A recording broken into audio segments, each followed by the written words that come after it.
제가 어제 그 주역을 가지고 음과 양이 소인과 군자가 어떤 행동 패턴, 사회에 미치는 영향에 대해서 강의를 했는데, 많은 분들이 전화로 격려를 해주시고, 또 그래서 제가 가지고 있는 어떤 동양 사상 혹은 동양 철학에 대한 어떤 저의 생각, 제가 가지고 있는 가치, 혹은 이런 어떤 관념, 이런 걸 한번 밝히는 것도 좋은 것이라 생각이 들어서 오늘도 조금 주제넘게 제가 또 강의를 하게 됐습니다. 강의하기에 앞서서 제가 광고를 하나 해야 되겠어요. 이 동양 철학이라든가 한국의 선비적 사상을 가진 분들은 광고에 대해서 굉장히 조금 미안해 한다든가 좀 자존심 문제로 좀 꺼리는 경향이 있어요.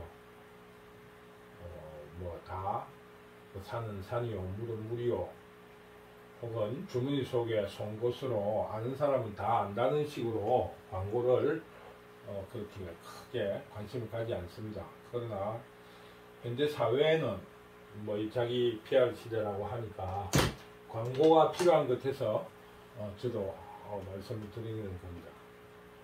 꼭 금전적인 문제를 떠나서 구독이나 좋아요라는 횟수가 늘어나면은 강의하는 사람들에게 격려가 되니까 이 글을 보게 되는 분들은 크게 자기 일신에 큰 불편함이 없다면은 구독과 좋아요를 눌러주시면은 감사하겠습니다. 오늘의 강의 내용은 제가 이제 주역을 공부하면서 이제 느낀 점인데, 이 동양 철학의 근본이 주역에서 나오지 않았는가, 이런 생각을 하게 돼서 주역을 통해서 저 생각이니까 그리고 오늘 이 강의는 논문도 아니고 학술적인 근거도 없습니다. 그냥 제가 공부하면서 느끼는 바를 발표하는 것이니까, 혹 틀린 부분이라든가 생각이 다른 부분이 있다면 댓글로 달아주시면은 저의 잘못된 부분은 수정하고, 저와 조금 관념이나 생각이 다른 부분은 저도 한번 고민해 보겠습니다. 오늘의 주제 내용은 주역을 통해 본 동양 사상과 한국 사회의 미래, 이런 제목은 거창합니다. 원래 제가 본래 성격적으로 거두절미라 하나, 머리를 크게 시작하는 그런 경향이 있습니다. 그래서 제목은 잘 붙이는 편입니다. 이제 주역이라고 하는 거는 제가 볼 적에는 성경이라든가 불경처럼 경의 성격을 가지고 있다, 저는 그렇게 봅니다. 경의 구조는 제가 이제 생각할 적에는 신화 부분과 현실의 부분을 가지고 있습니다. 신화 부분은 신적인 내용으로 현실 인간 사회를 벗어난 이상사회, 이런 부분을 이야기하는 거야. 간단하게 이야기하면은 신화의 부분에도 어떠한 하나님의, 아니면 신의 어떤 시련을 안겨주는데, 어떤 신화의 주인공들이 그 시련을 극복하고, 인간의 상상을 초월하는 그런 거를 이제 극복하고, 힘으로 극복하고 이상사회를 이루어 나간다. 그리고 현실 부분은 각박한 거. 그러나 신화와 연결해서 신을 통해서 이 현실을 신화처럼 극복해 나갈 수 있다. 이런 구조를 가지고 있지 않나, 저는 그렇게 생각합니다. 그런데 주역은 그 신화 부분을 점을 통해서 그 신화 부분을 설명한다. 그래서 주역은 현실의 부분을 점을 통해서 미리 알고 미리 어떤 극복하고 해결해 나간다. 뭐 이런 구조를 가지고 있다. 저는 그렇게 생각을 하고 있어요. 우선 이야기가 되는 부분인데 그 어떤 그 신화 부분으로 예를 들면은 인간이 뭐 150살을 살았다, 200살을 살았다 이런 신화 부분이 있어가지고 그 요즘 그 어떤 자연주의 사상가들은 그 자연으로 신화 부분으로 돌아가면 인간이 수명이 100살 이상 산다 뭐 이런 이야기를 하는데 저는 그런 부분을 뭐 크게 신뢰하지 않습니다. 경은 상징을 가지고 상징과 해석을 가지고 있습니다. 해석을 가지고 있는데 그 상징이란 언어도 어떤 의미에서 상징이에요. 상징이라서 그 노자 도덕경에도 제일 처음 말이 그 부분이에요. 그 노자에서도 뭐라고 이야기하냐면은 그 어떤 그 언어에 대해서 노자도 이야기를 한 거예요. 노자도 뭐라고 이야기했나 하면은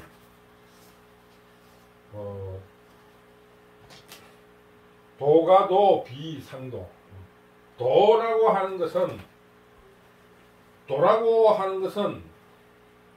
늘 도가 도일 수 있지만은 도가 도이지만은 비상도 그 똑같은 도가 아니다라는 겁니다.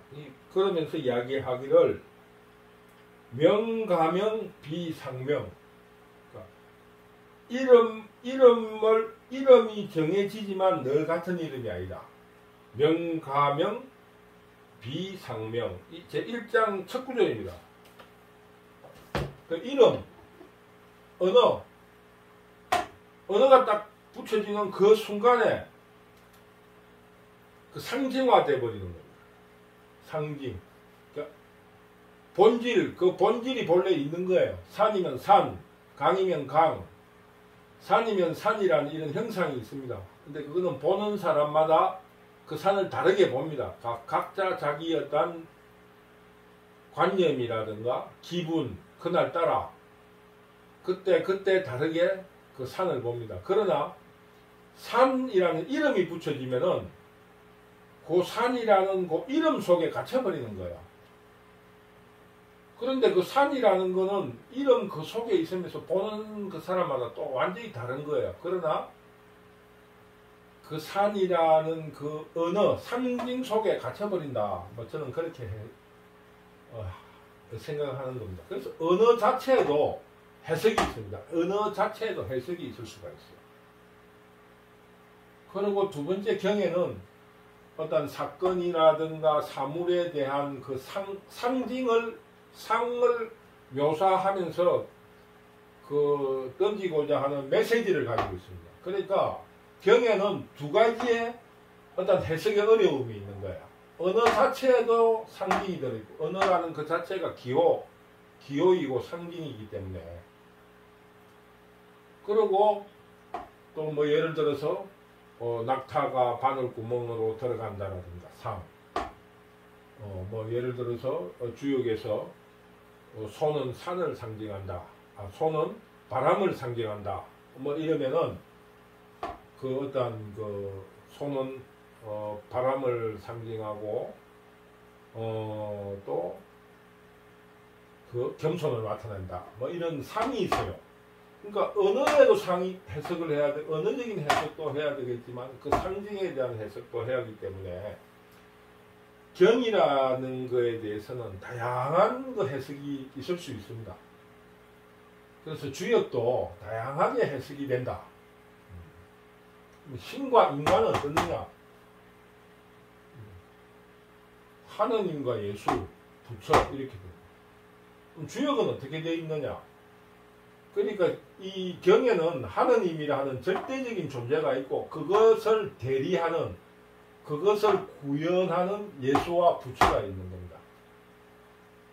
그리고 이것을 전파하는, 그러니까 전파하는 뭐 제자라 할까? 제자 혹은 사도 뭐 여러 가지 있겠죠.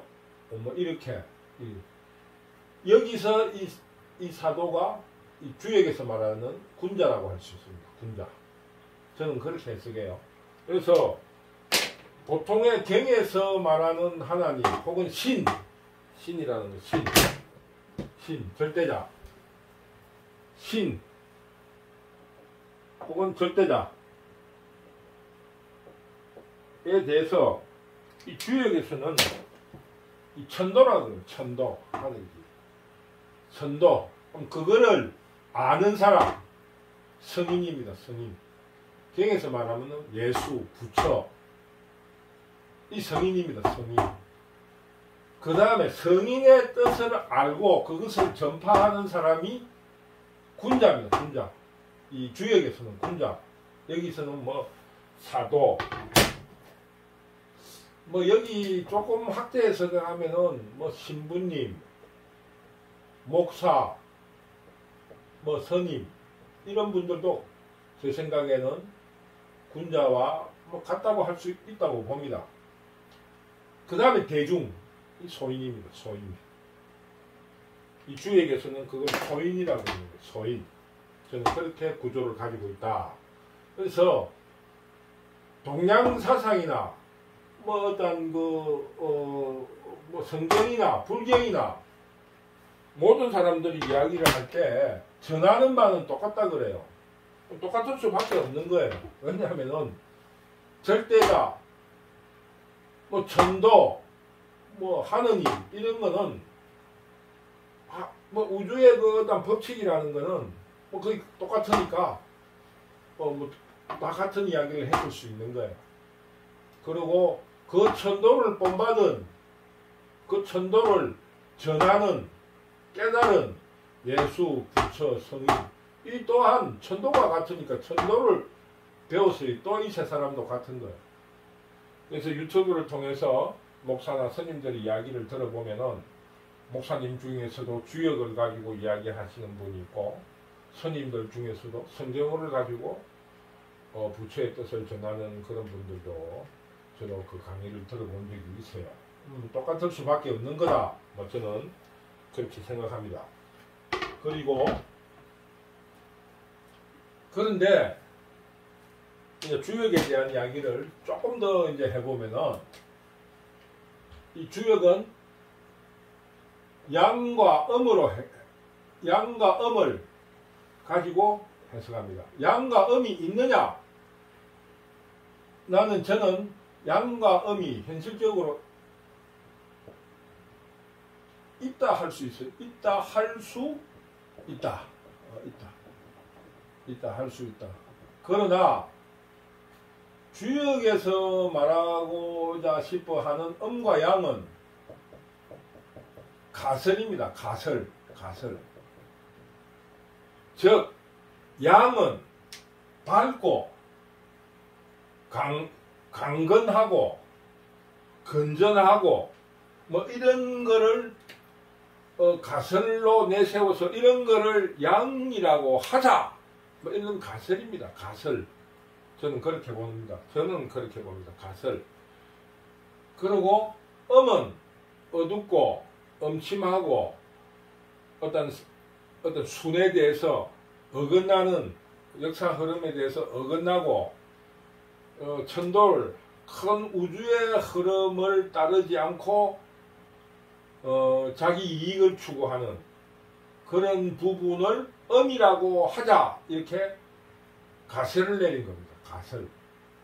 그래서 이런 가설이 잘 돼야 된다고 하는 어떤 그 의미가 유교예요. 유교. 즉 공자로 대표되는 유교가 사회는 양이 강조되어야 한다. 이런 것을 강조한 부분이 현재 주역입니다. 주역이고 이 주역에서 주역은 음과 양에 대해서 쓴 거라면은 양에 대해 양적인 사회, 가설을 양적인 사회가 되어야 된다고 주장하는 게 유교입니다. 유교. 저는 그래요. 그런데 이 동양 사상에서는 뭐냐면 양만 강조됐으면 안 된다. 음에도 어떤 쓰임이 있고 음에도 무슨 의미가 있다. 이걸 주장하는 사람이 노자입니다. 노자. 저는 그렇게 생각합니다. 그래서 노자는 밝은 부분이 있다라는 부분에 대해서 부정하지는 않아요. 부정하지 않는다. 저는 노자 도덕경을 읽어볼 때 건전하고 강건하고 사회가 역사적으로 순리로 가야 된다는 것에 대해서 반대하지는 않아요. 그러나 노자가 강조하는 것은 음적인 거, 음에도 전혀 이 사회에 기여하지 않는 바가 없다. 음적인 부분도 봐야 된다. 이런 부분에 대해서 노자가 풀어선 글이라고 보는 거예요. 뭐 저는 그렇게 해석을 합니다. 해석을 하는데, 그래서 그 어떤 정치 이념, 그러니까 그 공자와 노자를 양의 부분을 강조하는 것과 음의 부분을 강조하는 것을 정치 이념으로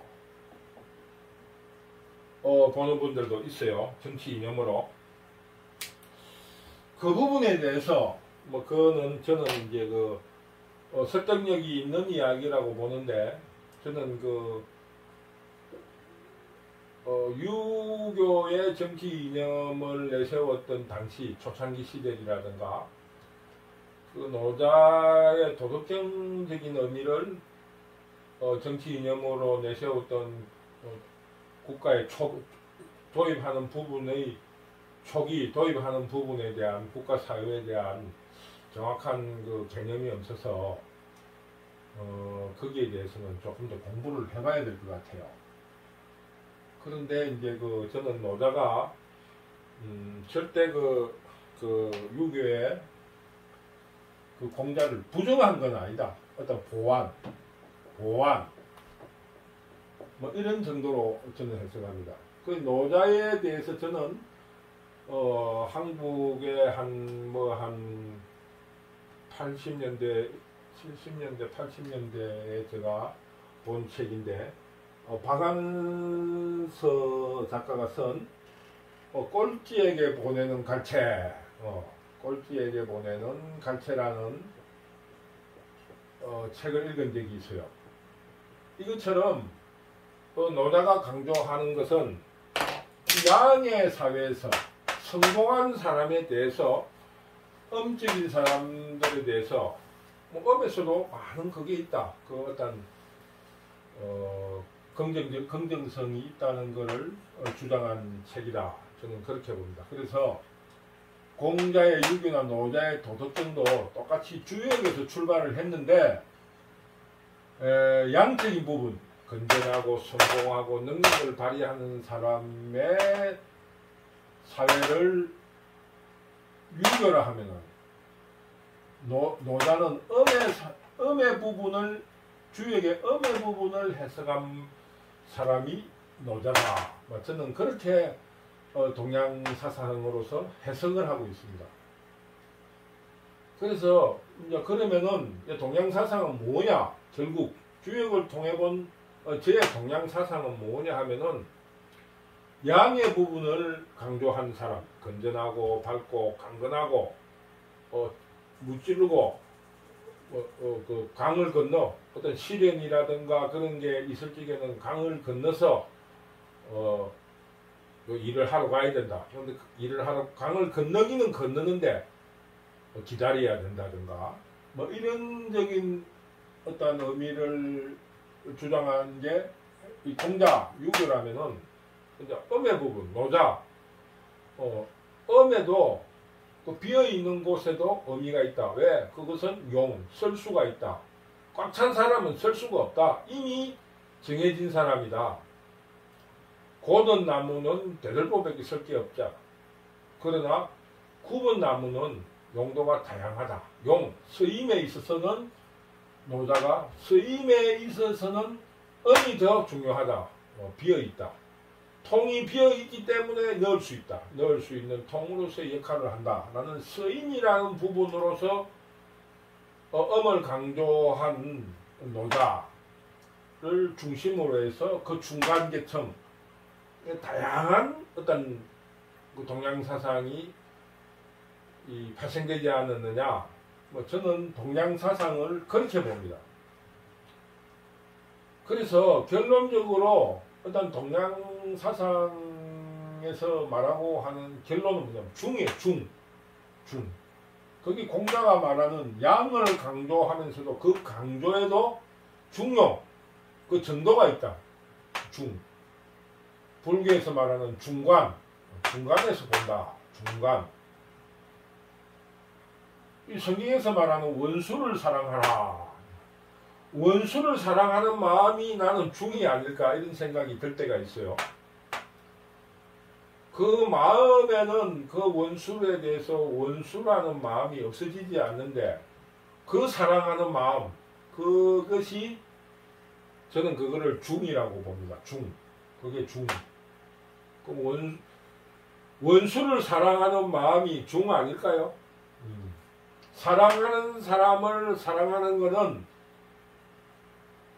뭐라겠습니까? 사랑하는 사람을 사랑하는 것은 당연한데 원수를 사랑하는 마음이 어떨까요?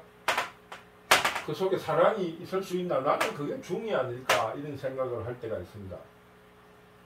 그래서 이 주역을 통해서 본 이 동양사상은 결론적으로 제가 뭐를 말하고 이야기를 하냐면 이 사회는 밝고 건전하고 순한 기능으로 발전해 가야 된다.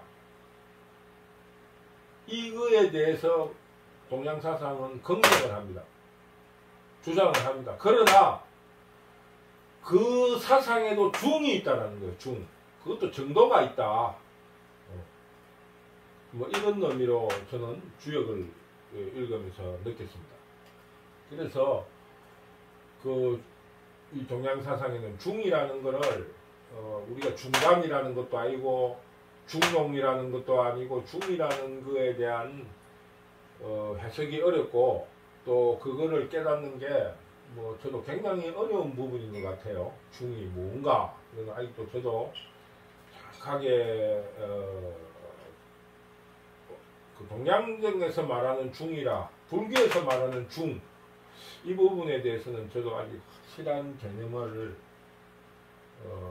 마음으로 느낌은 있는데 저 원수를 사랑하는 마음 뭐 이런 느낌은 있는데 정확한 개념을 풀어설 수가 없어요. 그래서 이게 뭐 그 불교에서는 말로 할 수 없는 뭐 경지라고 하는 것 같은데 그렇습니다. 그러면은 제가 말하는 주역을 통해 본 동양사상으로서 제가 한국 사회는 어떻게 발전해야 되느냐? 지금 한국 사회는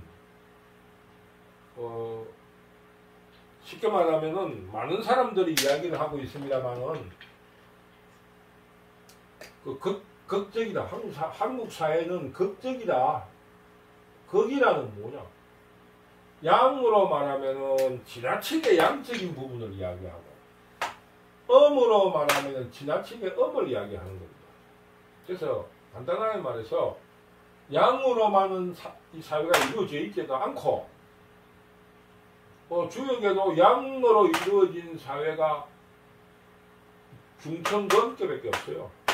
중천 하나밖에 없습니다. 그리고 양이 많은 사회도 있고 음이 많은 사회도 있고 뭐 이렇게 이루어져 있습니다. 그래서 주역에서도 결론적으로 말하면은 중에 대해서 이야기하고 있다. 저는 그렇게 생각해요. 왜냐하면은 음양에 대한 그 끊임없는 서로의 어떤 음양의 조화 뭐 이런 거에 대한 설명 이런 그런 거를 기초로 점을 이야기하고 있으니까 저는 주역을 통해서도 중을 이야기하고 있다. 근데 한국 사회는 지금 어떻게 되어 있냐? 극단적입니다. 극단적. 쉽게 말하면 죽기 아니면 살기예요.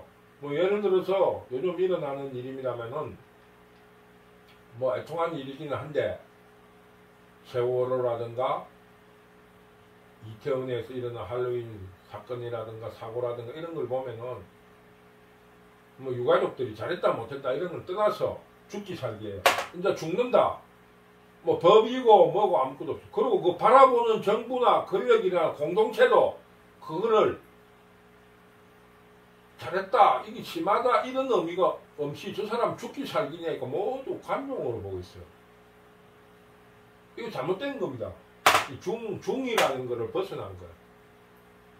국가 발전에 대한 개념도 그렇습니다. 발전에 대한 개념도 오로지 발전, 이 문제에 대해서도 중을 벗어난 겁니다. 노동자, 노조는 무조건 극적으로 노동자를 위해야 된다. 이건 잘못된 거예요. 이 중이 있는 거예요. 노조가 노동자를 위해야 된다는 거는 목적은 분명한 거예요. 그러나 그 목적을 위한 중이 있습니다. 중을 가져야 된다. 그러니 지금 현재는 저는 한국 사회를 어떻게 보고 있느냐. 지금 현재 기득권들, 특히 정치인들, 그 다음에 재벌을 중심으로 한 자본가 그룹, 이런 분들이 중을 놓치고 있다. 나는 그렇게 봅니다. 지금 어떤 분들은 자유우파, 공산자파들이 그 지도하는 정치인들이 서로 어떤 다른 노선을 가지고 있다 이렇게 생각하는데, 저는 국민의힘이나 민주당이나 자유우파나 공산자파나 똑같은 무리들이라, 똑같은 무리라고 보는 거예요. 왜? 극과 극은 통하니까. 지금 현재 이 사회의 문제는 지금 여기 있습니다. 간단하게 말하면은 자유우파 중에도 자유우파를 지도해 달라고 지지했던 윤석열을 의심한 사람도 있어요. 예를 들면은 그 문재인이 지명한 검찰총장으로서 결국은 문재인이를 살려줄 거다. 뭐 예를 들면은 그런 이야기를 한 사람이 있습니다. 뭐냐? 중을 잃어버리기 때문에 국민들이 이미 그 사람들을 어떤 양극단으로 보고, 양극단은 똑같은 그런 개념으로 보고 있다. 그것뿐만 아닙니다. 재벌들도 아니면 또 성공한 사람들도 그 기득권을 상속한다든가 대물림하기 위한 어떤 데 대해서 모두 노력하고 있다. 뭐 대물림 해야 되는 거예요. 대물림 해야 된다는 거에 대해서는 자유우파들로서 그거는 옳은 이야기입니다. 틀린 이야기는 아니에요. 그러나 그것도 정도가 있는 거예요. 정도. 가장 비근한 애가 조국이라는 사람입니다. 조국이 그 사람이 억울하다. 억울할 이유가 있는 거예요. 왜? 그 사람은 그 사회를 들여다보면 그 정도 사람은 전부 다 그 정도는 하고 있다는 거예요. 그러나 조국이 놓치고 있는 게 하나 있어요. 그러나 그것이 들통이 나면 벌을 받게 돼 있는 거예요. 벌을 받아야 되는 거예요. 그러니 조국이 억울한 거는 이해하지만은 이 사회가 다 그런데 왜 내만 보고 그러느냐. 결국 드라마에도 나오고 이러던 한 시대를 유행하고 있는 왜 내만 보고 그러느냐 이런 이야기예요. 그래서 지금 현재 한국 사회의 미래는 어떻게 해야 되냐, 그 중을 어떻게 찾느냐. 중이라는 게 뭐냐, 정도껏이라는 말로 말할 수 있습니다. 정도껏 해라. 정도껏. 지금 한국 사회는 정도껏. 중이라는 게 정확하게 뭔가를 서로 알 수는 없어요. 그러나 우리가 대강 느낌이 있습니다. 정도 것이라는 말에 지나치네라는 걸 스스로 느낄 부분이 있는데, 이 주역에서도 결국 이야기하는 것은 중용, 음양이 고루고루 잘 섞여 있고 서로 알맞은 거리를 두고 이런 괴를 좋은 괴로 봅니다. 이 주역을 통해서도 보면. 그러니까 이 중을 해석해 가는 과정이 그 동양사상이 아닌가, 저는 그렇게 해석을 합니다. 그래서 주역을 통해서 본 동양사상이라는 것은 이 경은 모든 구조가 똑같고 주역 또한 그런 구조를 가지고 있다. 뭐 그런 의미고, 동양사상에서는 중을 강조하고 있다. 주역에서도 적당하게 어울린 것을 좋다고 본다. 결국 한국 사회의 지금 문제는 지나치게 한 방향입니다. 한 방향. 발전. 또 발전에 대해서는 눈에 보이는 것. 불교에서 말하면 색, 혹은 경제적으로 말하면 물질. 에 지나치게 강조한다. 지금 한국의 방향은 의식의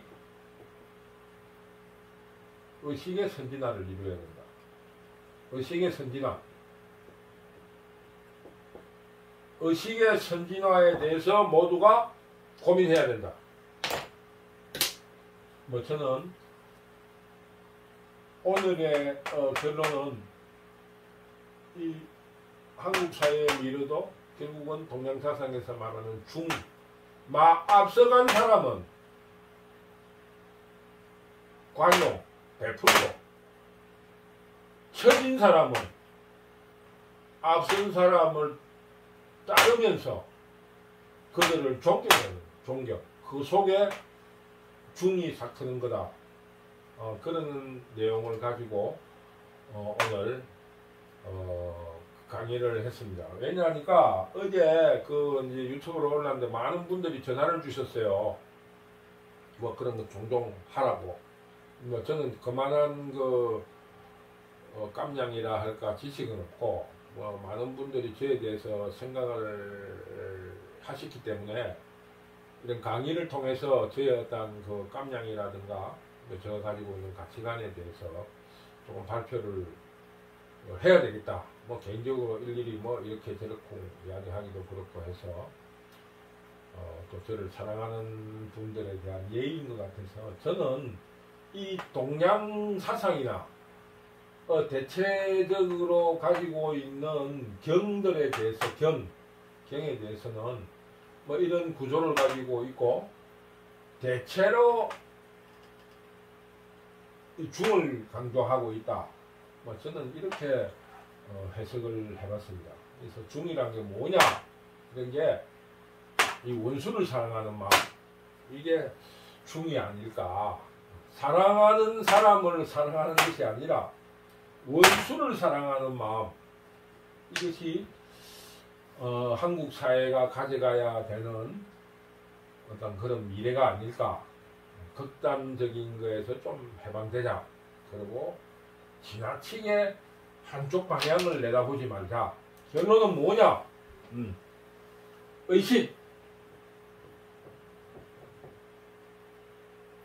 의식을 바꾸고, 그 다음 관점의 다양성에 대해서 고민하자. 이게 앞으로 한국 사회가 나아가야 될 어떤 중요한 그 개념이 아닐까. 저는 그 말로서 결론을 맺겠습니다. 결국 이것이 뭐냐? 물질과 정신의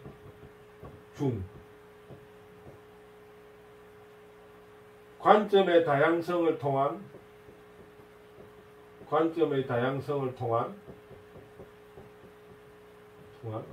융합. 즉 중은 원수를 사랑하는 마음과